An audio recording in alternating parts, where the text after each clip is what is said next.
and welcome to Educated Parenting. Our program today will cover two timely and exciting topics. In our second segment, we'll look at some great summer learning activities for your student because, as you know, summer will be here before you know it.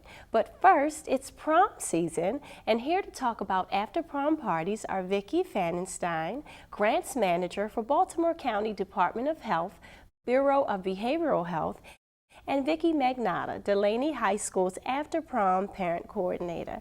Hello, ladies, and welcome to the show. Thank you for having us. Thank you for being here. Well, it seems that after prom parties have become a ritual during prom season, and it's so exciting. It's almost more important, if not as important, as the prom itself. I'm wondering how it became such a huge deal, and why is it so important? Well, concerned parents and professionals wanted to do something to keep kids safe during those critical hours following the prom. Prom is an exciting time. In the adolescent mind, they may try to do something to make the evening more memorable, and that might involve high-risk activities such as alcohol and drug use, sexual activity, drinking and driving, or driving around carelessly. And of course, we are attentive to that. The county took the lead in the 90s in getting schools on board with the after prom concept. They began to educate schools and teachers and parents alike about those critical hours following the prom. They began to give grants to schools in support of after prom activities, and that effort has continued throughout the years. After prom parties are important because, you know, the prom is over at 11 o'clock, right? Mm-hmm. And we know kids today don't want to go home and just call it a night at 11 o'clock. They're still excited. They want something to do, and they're going to be looking for something to do. The after prom party gives them a safe alternative to any high-risk activity that they may have been even considering. Remember, even prom night, kids that normally aren't risk takers, we often see participating in high-risk activities on prom night. So the after prom party is a drug and alcohol-free party. It offers a safe, chaperoned environment for the kids to celebrate safely with their friends. Okay, I also noticed that they've created a guide. It's called the Safe and Sober Parent Guide and Pledge Book. Can you tell me a little bit about that? Sure. This is a very useful tool for parents. This book, which can be found on the Baltimore County Department of Health website, has a listing of all the transportation companies who have signed a pledge with Baltimore County, pledging not to allow alcohol or drugs in their vehicles while they're transporting youth. So we do encourage parents that are looking for limousines or transportation for their kids to the prom to use one of the companies in this book. This book also has some useful information for parents about underage drinking and drug use, young driver safety, and the laws and safety tips for parents as well. Where does the money for the grants come from, and how do parents and committees apply? We're very fortunate in Baltimore County to have partners that support the After Prom program. We have grants available to the public high schools through funding we receive from the Alcohol and Drug Abuse Administration, the Maryland Highway Safety Office, as well as generous donations from the Maryland Licensed Beverage Association and the County Beverage Association. And parents can apply, or after prom committees can apply in the fall. We send out a notice to the principals as well as the after prom contacts that we have to their schools. We send an application packet and all the information that they need. We also have a workshop in the fall for those after prom planners to attend, and at that workshop they get information on how to apply, plus it's a great opportunity for them to network with each other to get ideas for activities as well as fundraising activities. Our grants are very helpful, but they certainly don't cover the entire cost of the party. Ms. Magnotta, as a parent committee chairperson, I was wondering, what are some of the ways that they can find venues, locations, and raise additional funds? Well, at Delaney, we have had our after prom event at Towson University for a number of years. So we sort of roll over the contract each year. And then parents come in, the next generation of parents, the new senior parents come in, usually at the tail end of the previous year and through the summer, and start planning right away for fundraising activities, because although very generous is the grant from Baltimore County, we do spend a lot more money than that, so we do have to fundraise. I have two questions. One, how do you make it exciting and interesting for kids to participate? And then secondly, what's the percentage of children that usually come out to the after prom activities? Well, we have, at Delaney High School, we have just under 500 students, about 480 plus students, and about 75% of them usually show up at the after prom, along with a guest. They're invited with a guest. So we usually have between 500 and 600 kids attend, because some of the guests, their seniors invite each other, go with each other, and then others, the guests could be other Delaney students that are non-seniors or from another school. But we encourage them to come because we have we spend about $9,000 in entertainment, and we have about $8,000 or $9,000 worth of prizes, such as flat screen TVs, a mountain bike, Wow. yes, dorm supplies, microwaves, refrigerators, lots of technology type items, and so it's very attractive for them to come. We have food and entertainment and a lot of things for them to do that is safe, and we do have 150 or so parent volunteers on board that evening. Thank you both for being here today and sharing such great information on planning our after prom activities. We're going to take a short break right after watching this short video on planning your after prom activity. We'll be right back.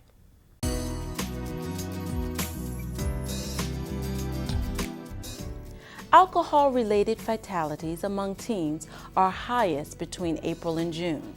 And on prom night, even youth who are not normally risk takers may think consuming alcohol and drugs or engaging in sexual activity is the way to make prom night unforgettable. So after prom parties are important because they reduce high-risk behavior by providing alternative activities in a safe, adult-supervised environment that is alcohol and drug-free. After prom parties are usually planned and staffed by a school's parent-teacher-student association or an after prom committee. All Baltimore County Public Schools receive after prom grant information in the fall of each year and are encouraged to apply and host alcohol and drug-free events following their senior prom. Based on the availability of funds, all Baltimore County Public Schools that submit a complete after prom grant application will receive financial support. Technical assistance in preparing and submitting the grant is available. After prom grant application. For technical assistance or questions, call the Baltimore County Department of Health at 410-887-3828. Welcome back. I want to welcome Dr. Frances Bond, Child Development Specialist, and Susan Hahn, Parent Support Service Representative from Baltimore County Public Schools, to our program today. Ladies, as you know, summer will be here before you know it, and it's time for our parents to start looking for summer learning activities for their students. Why is it so important that our students continue to learn over the summer? Adrienne, for me as a parent, it's important to continue the learning over the summer. It's a time to reinforce what my children learned during the winter, their academic skills, and to introduce them to some background knowledge so that they have going into the next school year. We as parents, when those doors close for the summer, we are the bridge from one school year to the next. So it's important for us to continue that learning so that our children do not have academic loss. And that's so important because research has shown that many children experience academic loss during the summer if they're not challenged mentally and physically. But I think the good news for parents and grandparents is that when parents and grandparents engage students in summer activities, children increase their self-esteem, their confidence, and their motivation. So it's important for parents and grandparents to focus on that. and aunts and uncles and neighbors. Right. Yes. Absolutely. So Susan, where exactly can parents begin to look for summer learning activities? So to help us be that bridge from one year to the next, parents can visit the BCPS website, and right now it's under offices. They will find some parent summaries. They're working on them to update them because curriculum is changing a little bit with Common Core. But they will be able to see what are things and activities they can do with their children over the summer to prepare them for the next school year and to reinforce from the past school year. Also, the National PTA has parent guides on their website. And so parents need to remember that they just need to work on reading, math, and writing. Oh my gosh, how do we do that? We're not teachers. Let me just give you a quick scenario. We are all going to be Oriole fans this summer. So while you're watching a game, maybe read about a Baltimore Oriole or the first African-American baseball player in history. You'll be covering some history and some reading. Then have your child keep the stats of the game. Who has the most hits? Turn that into a graph. Yes. And then they can pretend they're a sports writer and they can write an article. And we get the writing in. And you know what? Our children don't even know what they're doing. They're having fun with the Orioles. That great idea, Susan. Great ideas, and I feel very strongly about the reading piece too, because I think the reading should be at the core of summer learning activities. I believe that parents and grandparents should read to children no matter what age they are, and that the children should read to the parents and the grandparents. This is so important during the summer. What information, though, would you give to parents about where they can get suggestions for reading programs? So the main place parents should start is with our own Baltimore County Public Library, which is awesome. They're a great partner to Baltimore County Public Schools. And you mentioned infants. You can find any grade level to help with your children. So from infants, the library has something, all the way up to adults. They have summer reading, which will start June 11th. So go right there when school ends and sign up for summer reading. And they have your elementary summer reading club, they have a middle school summer reading club, and they have a high school online reading course.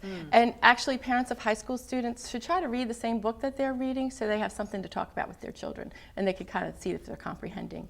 Another thing to do with your high school students, since we were talking about proms earlier, is to maybe start visiting college campuses over the summer.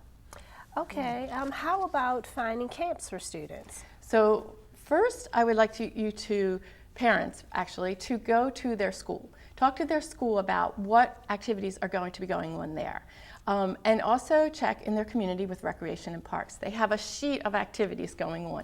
And in their beautiful free parks, there's activities going on. And they can also visit Baltimore's Child on the website. And there's a virtual tour of camps, and there are very many camps around town this summer. Wonderful. What other information then do you think parents should look into so that they can plan meaningful activities during the summer? We have on our own Parent Support Services website on Baltimore County Public Schools a whole sheet of summer learning activities, and also continue to check BCPS homepage because we are going to list activities as they become available for the summer. Susan, thank you so much for being here today and for sharing such valuable information about summer learning. Thank you. What's our tip for the day, Fran? Well, our tip for the day focuses on summer vacations. Summer vacations present many opportunities for learning new things and making connections to already learned information. Parents, grandparents, do take the time to excite and challenge your student with new learnings. Summer vacations also presents the perfect time to relax, enjoy, have fun, and talk with your children. Until next time, I'm Frances Bond. And I'm Adrienne Carver. Thank you for joining us. Goodbye for now.